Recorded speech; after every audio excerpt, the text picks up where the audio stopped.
কোন মানুষ যদি বলে আমি আল্লাহকে বিশ্বাস করি, তাহলে 3 নম্বরে এই লোকটার আল্লাহর আইনে বিশ্বাস করতে হবে। এখন আপনারা বলেন তো দেখি, আল্লাহর আইন বলে কোনো কিছু আছে না নাই? সবাই বললেন না, জোরে বলেন আছে না নাই? আল্লাহ রাব্বুল আলামিন বলেন, আস-সারিকু ওয়াস-সারিকাতু ফাকতাউ আইদিয়াহুমা জাযাআম বিমা কাসাবা নাকালাম মিনাল্লাহ।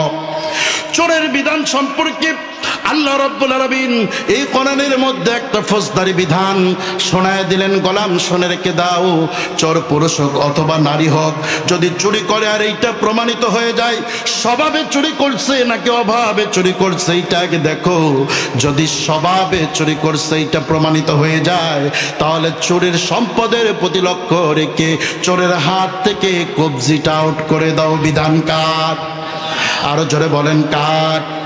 আমার প্রিয় মুসলমান ভাইরা, এবার বলেন তো দেখি, এই বিধান দিয়ে আমাদের মুসলমানের দেশ চলে নাকি?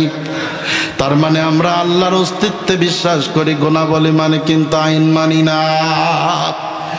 অস্তিত্ব মেনেছি, গুনাহ বলি মেনেছি, আইন মানতে পারি নাই। আমার প্রিয় মুসলমান ভাইরা, যদি আল্লাহর এই আইনের বিধানটা কার্যকর করা যেত, তাহলে বলেন তো লাভ হতো না ক্ষতি হতো?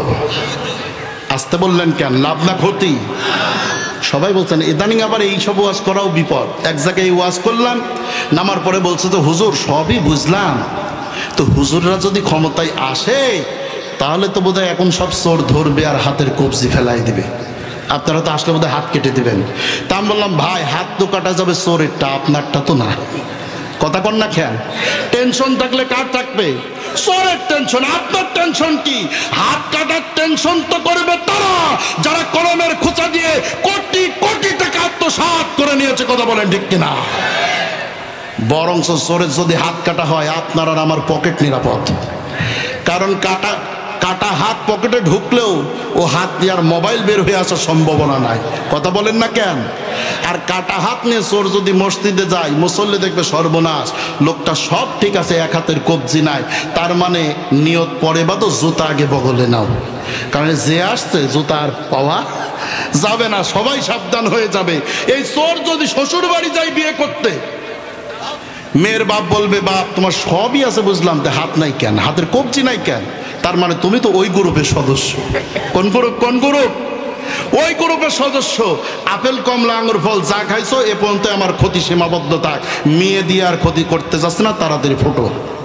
চোরের কপালে বউ জুটতো না। কথা কন না কেন? বউ জুটতো, অন্তত বউ পাওয়ার জন্য হলো চোরবনি তওবা করে ভালো হইতো। আমার প্রিয় মুসলমান ভাইরা, এইগুলো তো সমাজের ছোট ছোট লাউ চোর, বদনা চোর, কদু চোরের কথা বলতেছি। আমাদের সমাজে জাতীয় পর্যায়ের এমন অনেক চোর আছে যারা মানুষের রিলিফের চাল থেকে শুরু করে নিয়ে রাস্তার পিচ পর্যন্ত টোটাল আত্মসাৎ করে নাই। কথা বলেন ঠিক কিনা? শোনে রাখো বাংলার মুসলমান, এমন জাতীয় পর্যায়ের একটা চোরকে ধরে ঢাকা বাইতুল মুকাররম মসজিদের দক্ষিণ গেটের সামনে মঞ্চ তৈরি করে 36টা স্যাটেলাইট মিডিয়ার উপস্থিতিতে যদি হাত থেকে কবজি আউট করে দেওয়া হতো, আর এইটা যদি সম্প্রচার করা হতো বাংলার জমিনের টেকনাফ থেকে তেতুলিয়া পর্যন্ত, কোন মায়ের সন্তানের ক্ষমতা ছিল না মুসলমানদের 2 টাকা অন্যায়ভাবে আত্মসাৎ করতে পারে। কথা বলো ঠিক কিনা? আইনের বিধান নাই, চোর চুরি করে জেলখানা থেকে বের হয়ে ডাকাতি শুরু করে। কথা বলে ঠিক কিনা? আল্লাহর কোরআনের বিধান কার্যকর করো, এ সমাজ সোনার সমাজে পরিণত হয়ে যাবে ইনশাআল্লাহ। আমার প্রিয় মুসলমান ভাইরা, আল্লাহ রাব্বুল আলামিন বলতেছে গোলাম শোনো, ওয়ামান লাম ইয়াহকুম বিমা আনসালাল্লাহু ফাউলাইকা হুমুল কাফিরুন। আল্লাহ পাক বলতেছে ইমানদারেরা শোনো, যারা নিজেদেরকে ইমানদার বলে দাবি করে কিন্তু আমি আল্লাহর দেওয়া আইন বিধান দিয়ে বিচার ফয়সালা করে না, ওরা নিজেদেরকে যত বড় ইমানদার দাবি করুক না কেন, আমি আল্লাহ বললাম ফাউলাইকা হুমুল কাফিরুন, ও রাসূল ওই মানুষগুলো হলো টাটকা কাফের। তাহলে আমি আল্লাহকে বিশ্বাস করি, এই কথা যারা বলবে তাদের আল্লাহর আইন মানার দরকার আছে না নাই? আল্লাহর আইন দিয়ে বিচার ফয়সালা করার দরকার আছে না নাই? আরো জোরে বলেন আছে না নাই? আমার প্রিয় মুসলমান ভাইরা, কোন মানুষ যদি বলে আমি আল্লাহকে বিশ্বাস করি, চারটি বিষয় তাকে মানা লাগবে। 1 নাম্বার আল্লাহর অস্তিত্বে বিশ্বাস, 2 নাম্বার আল্লাহর গুণাবলীতে বিশ্বাস, 3 নাম্বার আল্লাহর আইনে বিশ্বাস, 4 নাম্বার আল্লাহর ক্ষমতায় বিশ্বাস। ও মুসলমানেরা, এবার প্রশ্ন করি, আপনারা বলেন তো দেখি, আল্লাহ রাব্বুল আলামিনের ক্ষমতা বলে কিছু আছে না নাই? আল্লাহ পাক বলতেছে, কোরআন শোনো, কুলিল্লাহুম্মা মালিকাল মুলকি তুতিল মুলকা মান তাশাউ ওয়া তানসিউল মুলকা মিম্মান তাশাউ ওয়া তুইজ্জু মান তাশাউ ওয়া তুদিল্লু মান তাশাউ বিয়াদিকাল খায়র ইন্নাকা আলা কুল্লি শাইইন কাদির। জোরে বলেন আল্লাহু আকবার। আল্লাহ রাব্বুল আলামিন বলতেছে, গোলাম শোনো, তোমার রবের ক্ষমতা কতখানি জানায় দেই। तमाम পৃথিবীর সমস্ত ক্ষমতার একচ্ছত্র মালিক আল্লাহ রাব্বুল আলামিন। কথা বলেন ঠিক কিনা? আল্লাহ পাক বলতেছে, গোলাম আমি মাঝে মাঝে যাকে ইচ্ছা তাকে একটু ক্ষমতার মাসনদে বসায় পরীক্ষা করি, আবার যাকে ইচ্ছা ক্ষমতার মাসনদ থেকে টেনে হেসরে নামায় দিয়াও পরীক্ষা করে দেখায় দেই। গোলাম রে শুনে রেখে দাও, যাকে ইচ্ছা আমি একটু ইজ্জত দেই, সম্মান দেই, আবার যাকে ইচ্ছা আমি রব, আমি আল্লাহ লাঞ্ছিত করে দেই। কথা বলেন ঠিক কিনা?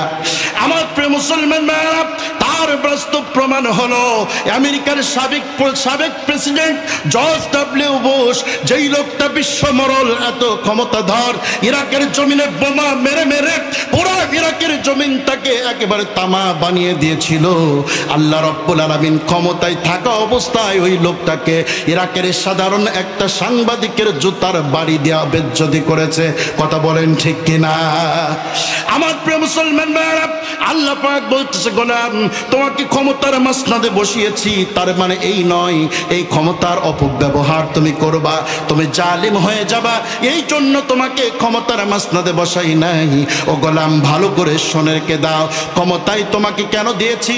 ক্ষমতায় যাওয়ার পরে 4 দফা কর্মসূচি তুমি কায়েম করবা, এই জন্য তোমাকে ক্ষমতা দিয়েছি। কথা বলেন ঠিক কিনা? আরো জোরে বলেন ঠিক কিনা? আমার প্রিয় মুসলমান ভাইরা, আল্লাহ পাক বলতেছে, আমার নামাজের বিধান, আমার যাকাতের বিধান, আর আমি আল্লাহ রাব্বুল আলামিন যে হালাল হারামের বিধান দিয়েছি, এইগুলো বাস্তবায়ন করার জন্য তোমাকে ক্ষমতায় বসিয়েছি। অথচ তুমি ক্ষমতায় যাওয়ার পরে কি করলাম? আল্লামা দেলোয়ার হোসেন সাইদি রহমাতুল্লাহ আলাইহি 50 বছর যেই লোকটা কোরআনের খেদমত করেছে, শত বেধর্মীকে মুসলমান বানিয়েছে, তুমি ওই লোকটাকে ফাঁসির রায় দাও। আছে না নাই? কোরআন থেকে বিচ্ছিন্ন করতে চাও, 13টা বছর জাতির সামনে কোরআন শোনানো থেকে বিচ্ছিন্ন করে দিয়েছ। তুমি ক্ষমতায় যাওয়ার পরে কি করেছ? এই বাংলার জমিনের সূর্য সন্তান 2 জন, একজন শহীদ মতিউর রহমান নিজামী আর একজন আলী হাসান মুজাহিদ, যেই 2টা মন্ত্রণালয় পরিচালনা করেছে, 1 টাকার দুর্নীতি কেউ সার্চ করে বের করতে পারে নাই। এই সোনার মানুষগুলোকে তুমি ফাঁসিতে ঝুলিয়েছ। আছে না নাই? আমার প্রিয় মুসলমান ভাইরা, ভালো করে বোঝার চেষ্টা করেন।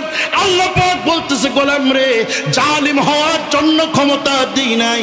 তুমি ভালো করে শুনে রেখে দিও, ক্ষমতার মাসনদে যাওয়ার পর তুমি যদি জালিম হয়ে যাও, তাহলে তোমার স্মরণ করায় দেই, তুমি আর কত বড় জালিম ফেরাউনের সমান তো হতে পারো নাই। যেই ফেরাউন নিজেকে আনা রাব্বুকুমুল আলা, সবচেয়ে বড় রব বলে দাবি করেছিল, তুমি তো নমরুদের সমান জালিম হতে পারো নাই। যেই নমরুদ নিজেকে রব বলে দাবি করেছিল, তুমি তো হামান, কারুন, সাদ্দাদের সমান, আবু জাহেল, উতবা, সাইবা, ওয়ালিদ বিন মুগিরার সমান জালিম হতে পারো নাই। সুতরাং তোমারে শোনায় দেয়, গোলাম শুনে রেখে দাও, ওই ফেরাউন আজকে কোথায়? ওই নমরুদ আজকে কোথায়? ওই আবু জাহাল, উতবা, সাইবা, ওয়ালিদ বিন মুগিরা আজকে কোথায়? তারা যেমন নিঃশেষ হয়ে গেছে। ও গোলাম, তুমিও মনে রেখে দিও, ফেরাউন যেমন টিকতে পারে নাই, নমরুদ যেমন পারে নাই, সাদ্দাদ, হামান যেমন পারে নাই, তুমিও টিকতে পারবে না। ফেরাউনকে জলে ডুবে মারছি, নমরুদকে ল্যাংড়া মশার কামড় দিয়া দুনিয়া থেকে বিদায় করে দিয়েছি, বড় বড় জালিমকে ছোট ছোট বিপদ দিয়ে পার করে দিয়েছি। তুমি শুনে রেখে দিও, তোমারও পতন এমন ভাবে হবে, এদেশের বড় বড় মানুষগুলো লাগবে না, রাজনৈতিক দলের বড় বড় নেতা কর্মীদের রাজপথে নামার দরকার হবে না। স্কুল কলেজের বাচ্চা বাচ্চা পোলাপানকে দিয়া 45 মিনিটের ব্যবধানে 17 বছরের তোমার জালিমি শাসনের পতন আমি আল্লাহ ঘটায়া দেখায়া দেব। আরো জোরে বলেন ঠিক না বেঠিক? তাহলে ক্ষমতার চেয়ার পাইলে কি জালিম হওয়া যাবে? আরো জোরে বলেন যাবে? ভাইরা আমার, খুব ভালো করে বোঝার চেষ্টা করেন। আল্লাহ পাক বলতেছে, গোলাম, ক্ষমতার মাসনদে তোমাকে বসিয়েছি মূলত পরীক্ষা করার জন্য। ক্ষমতার মাসনদ পাওয়ার পরে তুমি আমি রবকে ভুলে যাও কিনা দেখার জন্য, আমার গোলামি দাসত্ব করো কিনা, আমার বিধান কায়েম করো কিনা এইটা দেখার জন্য বসিয়েছি, তোমাকে জালিম হওয়ার জন্য বসাই নাই। আমার প্রিয় মুসলমান ভাইরা, তাহলে এবার বলেন তো, তাম পৃথিবীর সব ক্ষমতার মালিক কে? সেই আল্লাহ রাব্বুল আলামিন বলতেছে, গোলাম শোনো, আল্লাহকে বিশ্বাস করি, এই কথা বললেই কেউ প্রকৃত ঈমানদার হয়ে যাবে না। বরং প্রকৃত ঈমানদার যদি হতে হয়, ওই মানুষকে 4টি বিষয় মানতে হবে। তার একটা, আল্লাহর অস্তিত্বে বিশ্বাস করতে হবে, আল্লাহর গুণাবলীতে বিশ্বাস করতে হবে, আল্লাহর ক্ষমতায় বিশ্বাস করা লাগবে, আল্লাহর আইনে বিশ্বাস করা লাগবে। এই 4 দফা কর্মসূচি বাস্তবায়ন যারা করবে, যারা মেনে নিবে, আল্লাহ পাক বলতেছেন ওরাই হলো প্রকৃত ঈমানদার। জোরে বলুন সুবহানাল্লাহ।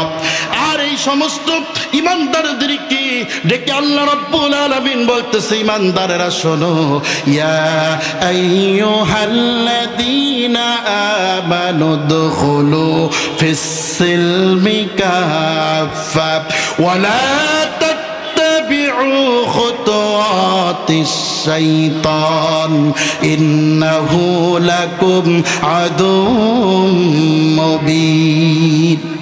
আমার প্রিয় মুসলমান ভাইরা, আল্লাহ পাক ডেকে বলতেছে, ঈমানদারেরা, ঈমান এনেছি এই কথা বললেই হবে না, বরং ইসলামের মধ্যে পুরোপুরি প্রবেশ করতে হবে।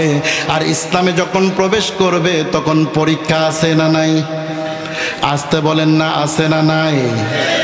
আমার প্রিয় মুসলমান ভাইরা, ইসলামে প্রবেশ করেছি এই কথা বললেই হবে না, আপনাকে পরীক্ষা দেওয়া লাগবে।